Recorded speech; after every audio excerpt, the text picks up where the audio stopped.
சிவாய நமக.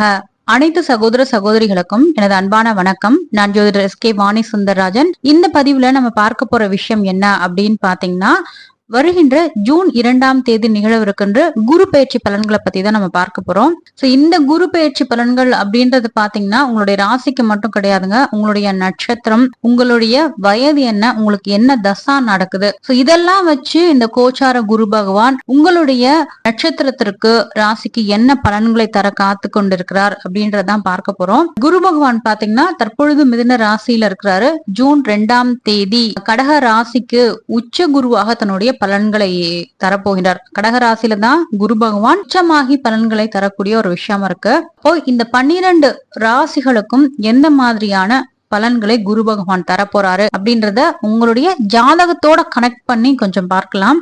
Video skip பண்ணாம முழுமையா பாருங்க. அதே மாதிரி சேனலை சப்ஸ்கிரைப் பண்ணுங்க. உங்களோட ஃப்ரெண்ட்ஸ் அண்ட் ஃபேமிலிக்கும் ஷேர் பண்ணுங்க. மேஷராசி நேயர்களுக்கு குரு பகவான் 4ஆம் இடத்தில் தன்னுடைய சஞ்சாரத்தை தொடங்குகின்றார். இந்த 4ஆம் பாவம் அப்படின்றது பாத்தீங்கன்னா சுகஸ்தானம். சோ இந்த கடகத்துலதான் குரு பகவான் உச்சம் பெறக்கூடிய ஒரு இடம் அப்படின்றது. சோ இங்க இருந்து அவர் என்ன பண்ணுவார் அப்படின்னு பாத்தீங்கன்னா, தன்னுடைய 5ஆம் பார்வையால் உங்களுடைய ராசிக்கு 8ஆம் இடமான ஆயுள் ஸ்தானத்தையும், 7ஆம் பார்வையால் உங்களுடைய ராசிக்கு 10ஆம் இடமான கர்ம தொழில் ஸ்தானத்தையும், 9ஆம் பார்வையால் உங்களுடைய ராசிக்கு 12ஆம் இடமான மோட்ச விரயஸ்தானத்தையும் பார்வையிடுகிறார். குரு பகவான் சுபகிரகம். அதே மாதிரி குரு பகவான் பார்க்கின்ற இடங்களை எல்லாம் வலுப்பெற செய்வார், வளர்ச்சி அடைய செய்வார். மேஷராசி நேயர்களை பொறுத்த வரைக்கும் இந்த 8ஆம் பாவத்தின் மீது குரு பகவான் தன்னுடைய 5ஆம் பார்வையை பதிக்கக்குள்ள ஆயுள் ஸ்தானம், உங்களுக்கு ஏதாவது உடல் ஆரோக்கிய குறைபாடுகள் ஏற்கனவே இருந்திருந்தது அப்படின்னா அதெல்லாம் தீர்ந்து உடல் ஆரோக்கியம் நல்ல நிலைமைக்கு வரக்கூடிய வாய்ப்புகள் உண்டு. திடீர் அதிர்ஷ்டம், எதிர்பாராத பணவரவு, இன்சூரன்ஸ் பணம் ஏதாவது வர வேண்டியது இருந்ததுன்னா அது வரக்கூடிய வாய்ப்புகள், உயில் வழியில யாராவது உயில் எழுதி உங்களுக்கு சொத்துக்கள் இன்னும் வரல அப்படின்னா அந்த சொத்துக்கள் கைக்கு வரக்கூடியதற்கான வாய்ப்புகள் உண்டு. அதே மாதிரி 7.5 சனியும் தற்பொழுது மேஷராசினியர்களுக்கு நடந்துட்டு இருக்கு. அப்ப இந்த 7.5 சனியால வரக்கூடிய பாதிப்புகளையும் இந்த குரு பகவானுடைய பார்வை அப்படின்றது கம்மி பண்ணும். அந்த 4ல இருந்து 12ஆம் இடத்தையும் பார்ப்பார் அவர். இதே மாதிரி ஆராய்ச்சி கல்வி பயிலக்கூடிய மாணவர்களுக்கு புதிய கண்டுபிடிப்புகள் மூலம் புகழ் கிடைக்கின்ற வாய்ப்பு உண்டு. இரண்டாவதாக குரு பகவான் 7ஆம் பார்வையால் உங்களுடைய கர்ம தொழில் ஸ்தானத்தை பார்வையிடக்குள்ள உங்களுக்கு பதவி உயர்வு கிடைக்கிறது. நிறைய நீண்ட நாட்களாக வேலை இல்லாம கஷ்டப்பட்டு தேடிட்டே இருந்திருப்பீங்க இல்லைங்களா? சோ அவங்களுக்கு வேலை கிடைக்கக்கூடிய வாய்ப்புகள், ஏதாவது உங்களுக்கு வேலையில இடர்பாடுகள், மத்தவங்களால தொந்தரவு இருந்தா அதெல்லாம் விலகக்கூடியது, உங்களுடைய ஹையர் ஆபீசர்ஸ் கிட்ட பாராட்டுகள் கிடைக்கிறது. அதே மாதிரி புதிதான பொறுப்புகள் தேடி வரக்கூடிய வாய்ப்புகளும் உண்டு.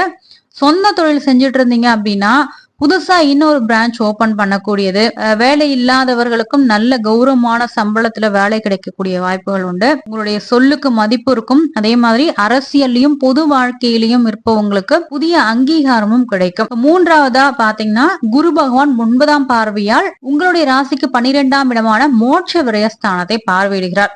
ஏற்கனவே சனி இங்க இருந்து உங்களுக்கு அசுப விரயங்களாக, தேவையற்ற செலவுகளாக, வீண் செலவுகளாக கொடுத்து கொண்டிருக்கிறார் இல்லைங்களா?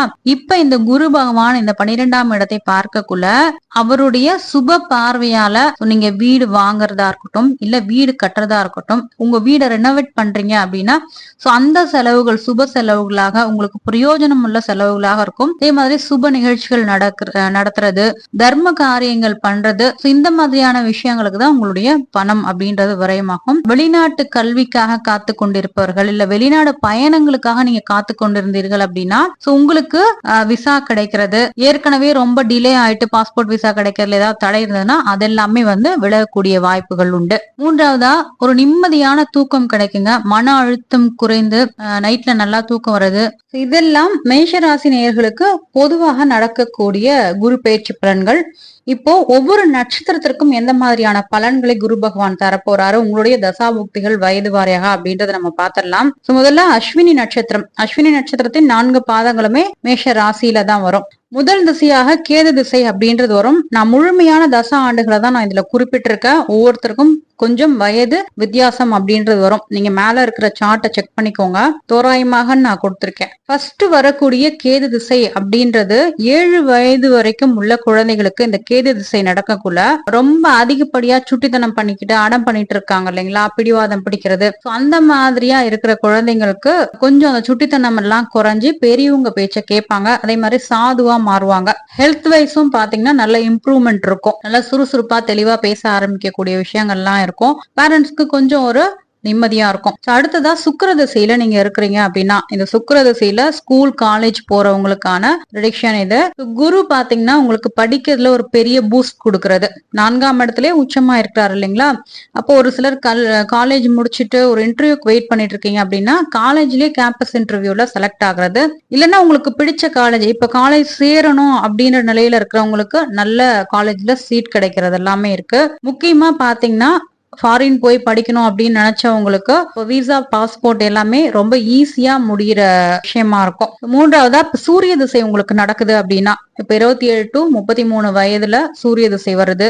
அதுக்கு முன்னாடியே கூட சூரிய திசை உங்களுக்கு முடிஞ்சிடலாம். சோ இந்த சூரிய திசை உங்களுக்கு திருமணத்தை கொடுக்குது, இல்ல செட்டில் ஆகிற விஷயத்த கொடுக்குது அப்படின்னா, சோ நல்ல பெரிய ஜாக்பாட்டா தான் நீங்க எடுத்துக்கணும். கல்யாணம் தள்ளி போயிட்டே இருக்கிறவங்களுக்கு திருமணம் நடக்கிறது, அதே மாதிரி சொந்தமா நீங்க வீடு கார் வாங்கணும் அப்படின்னு ஆசைப்பட்டிருந்தீங்கன்னா சோ அதெல்லாம் அமையக்கூடிய வாய்ப்புகள் இருக்கு. கவர்மெண்ட் ஜாப்க்கு மெயினா கவர்மெண்ட் ஜாப்க்கு யாரெல்லாம் ட்ரை பண்றீங்களோ சோ அவங்களுக்கு பாசிட்டிவான ரிசல்ட் இருக்குங்க. அடுத்ததா சந்திர திசையில நீங்க இருந்தீங்கன்னா 33ல இருந்து 43 வயதிற்குள்ள சந்திர திசை நடந்து உங்களுக்கு மெயினா உங்களுடைய மனசுல இருக்கக்கூடிய இந்த குழப்பங்கள் தீரக்கூடிய ஒரு விஷயமா இருக்கும். அம்மா வழியில உங்களுக்கு நல்ல சப்போர்ட் கிடைக்கும். பிசினஸ் பண்றவங்களுக்கு ஏதாவது புதுசா நீங்க பிரான்ச் ஆரம்பிக்கிறீங்க அப்படின்னா இது பர்ஃபெக்டான டைம். பெண் குழந்தை பிறப்பதற்கான ஒரு யோகத்தையும் இந்த சந்திர திசை உங்களுக்கு பண்ணும். செவ்வாய் திசையில நீங்க இருக்கிறீங்க, 43ல இருந்து 50 வயசுக்குள்ள இருக்கீங்க, செவ்வாய் திசை நடக்குது அப்படின்னா உங்களுக்கு ப்ரமோஷன் கிடைக்கக்கூடிய வாய்ப்புகள் இருக்கு. ஆபீஸ்ல வேற லெவல் போஸ்டிங் உங்களுக்கு அமையும். அதே மாதிரி பதவிகள் தேடி வரக்கூடிய வாய்ப்பு, ரியல் எஸ்டேட் பண்றீங்க இல்ல கன்ஸ்ட்ரக்ஷன் பண்றீங்க அப்படின்னா வருமானம் அதிகரிக்கக்கூடிய வாய்ப்புகள் உண்டு. அதே மாதிரி உங்களுடைய பேச்சை கேட்டு மற்றவர்கள் நடக்கக்கூடிய ஒரு சூழ்நிலையும் உண்டு. நீங்க 50ல இருந்து 68 வயதுக்குள்ள இருக்கிறீங்க, உங்களுக்கு ராகு திசை நடக்குது அப்படின்னா 7.5 சனி நடக்குது அப்படின்னு பயப்பட தேவையில்லை. சனி பகவான் ஒரு பக்கம் செலவு வச்சுட்டே இருந்தாலும் இந்த உச்சகுரு பாத்தீங்கன்னா உங்களுக்கு லாபத்தை தரக்கூடிய விஷயம் இருக்கும். அதே மாதிரி அதை வச்சு அந்த வீண் விரயங்களை சரி பண்ணுவாரு. பூர்வீக சொத்துல ஏதாவது தகராறு இருந்தது அப்படின்னா அது சுமூகமா முடியக்கூடிய வாய்ப்புகள் இருக்கும். திடீர்னு ஒரு வெளியூர் வெளிநாடு ட்ரிப் போகக்கூடிய வாய்ப்புகளும் உங்களுக்கு உண்டு. 68 வயதுல இருந்து 84 வயதுக்குள்ள நீங்க இருக்கிறீங்க, குருதசையில இருக்கிறீங்க அப்படின்னா இது ஓய்வு எடுக்கக்கூடிய பீரியட் உங்களுக்கு. இப்போ தசை நடக்கக்கூடிய இந்த குரு பகவான் கோச்சாரத்தில் உச்சமாகக்கூடிய ஒரு விஷயம் அப்படின்றது இருக்கு. கொஞ்சம் பீஸ்ஃபுல்லான விஷயத்தை தான் குரு பகவான் கொடுப்பாரு. வீட்டுல பேரன் பேத்திகளோட விளையாடுறது, மாதிரி நல்ல கௌரவம் மரியாதை கிடைக்கிறது. இவ்வளவு நாள் ஏதாவது ஒரு பிரச்சனைகள் உங்களுக்கு ஃபேமிலியில இருந்துகிட்டே இருந்தது அப்படின்னா இப்போ கொஞ்சம் சால்வ் ஆகக்கூடிய ஒரு விஷயம் இருக்கும். இது எல்லாமே உங்களுடைய தசாபுக்திகள் நல்லா இருந்தது அப்படின்னா குரு பகவான் நல்ல சுப பலன்களை தான் கொடுப்பார். குரு பகவான் 4ஆம் பாவத்துல உச்சமா இருக்கிறது. என்னதான் குரு பகவானுடைய பார்வை சுபமாக இருந்தாலும் சில இடங்கள்ல குரு பகவான் இருக்கக்குள்ள கடுமையான பலன்களை தருவார். அப்படி பார்க்கையில உங்களுக்கு இந்த 12ஆம் அதிபதியான குரு பகவான் 4ஆம் இடத்துல உச்சமாகக்குள்ள நீங்க தாயாரோட உடல் ஆரோக்கியத்துல கவனமா இருங்க. அப்போ உங்களுடைய மதருக்கு எப்படின்னு பாத்தீங்கன்னா ஒரு செரிமானம் சார்ந்த பிரச்சனைகள், இல்ல ரத்த அழுத்தம், பிபி இன்க்ரீஸ் ஆகிறது, இந்த மாதிரியான உடல் ஆரோக்கிய குறைபாடுகளை கொண்டு வரலாம். தாயாரோட உடல் ஆரோக்கியத்துல கொஞ்சம் அக்கறை அதிகமா காட்டுங்க. உங்களுக்கு வீடு வாகனங்கள் எல்லாம் வாங்கக்கூடிய யோகம் இருந்தாலும் பழைய வீடு இல்ல பழைய வாகனம் வச்சிருக்கீங்க அப்படின்னா அதற்குண்டான பராமரிப்பு செலவுகள் கொஞ்சம் அதிகமாக இருக்கும். லாங் ட்ரிப் போறீங்க அப்படின்னா வண்டியை செக் பண்ணி எடுத்துட்டு போங்க. திடீர்னு ஒரு மெயின்டெனன்ஸ் காஸ்ட் வரக்குள்ள உங்களோட பட்ஜெட் அந்த இடத்துல கொஞ்சம் தாறுமாறா இருக்கும். ஸோ அதை கரெக்டா பண்ணிக்கோங்க. ஏன்னா அதிகமா பணம் வருதே அப்படின்ட்டு நிறைய செலவு பண்ணக்கூடாது, கொஞ்சம் கண்ட்ரோலா இருக்கணும். 3வதா உங்களுக்கு இருக்கக்கூடிய அந்த மன அழுத்தம். 4ஆம் இடம் அப்படின்றது பாத்தீங்கன்னா உங்களுடைய ஹார்ட், அதே மாதிரி மன அமைதியை குறிக்கக்கூடிய இடமும் இதுதான். இங்க குரு அமரக்குள்ள பாத்தீங்கன்னா தேவையில்லாத விஷயங்களை நினைச்சு நம்மளா குழம்பிக்கிறது, அதே மாதிரி ரொம்ப அதிகப்படியான ஒரு வேலை பளு காரணமாக சரியான நேரத்துல தூங்க முடியாம போறது, எல்லாமே இருக்கு ஆனா ஏதோ ஒண்ணு குறையுதே அப்படின்ற மாதிரியான ஏக்கம் உங்க மனசுக்குள்ள இருக்கும். அதே மாதிரி இந்த நாள்ல குரு வரக்குள்ள இங்க பேசக்கூடிய ஒரு ஒரு அதிகாரம் அப்படின்றது இருக்கும். இது பாத்தீங்கன்னா உங்களுடைய ஃபேமிலி மெம்பர்ஸ் கிட்டயும் சரி, லைஃப் பார்ட்னர் கிட்டயும் சரி, சின்ன சின்ன கருத்து வேறுபாடுகளை உருவாக்கலாம். அதனால வீணா ஒரு பிடிவாதம் பிடிக்கிறத தவிர்க்கிறது அப்படின்றது நல்ல விஷயமா இருக்கும். 5வதா பாத்தீங்கன்னா வீட்டு விசேஷம் நிறைய நடக்கிறது, சுபகாரியங்கள் அப்படின்ற மாதிரி எல்லாம் நிறைய நடக்கும். அதனால பாத்தீங்கன்னா உங்க வேலையா இருக்கட்டும் இல்ல பிசினஸா இருக்கட்டும், நீங்க ஃபுல்லா உங்களுடைய எஃபர்ட் அதுல செலுத்த முடியாம போலாம். நீங்க அந்த ஜாப்லயும் உங்களுடைய பிசினஸ்லயும் ஒரு சின்ன அலட்சியமா இருந்தீங்க அப்படின்னா கூட இந்த ஜாப் வந்து உங்களுக்கு சில பிரச்சனைகளை கொண்டு வரலாம். அதுல மட்டும் கொஞ்சம் கேர்ஃபுல்லா இருந்துக்கோங்க. அனைவருக்கும் நன்றி.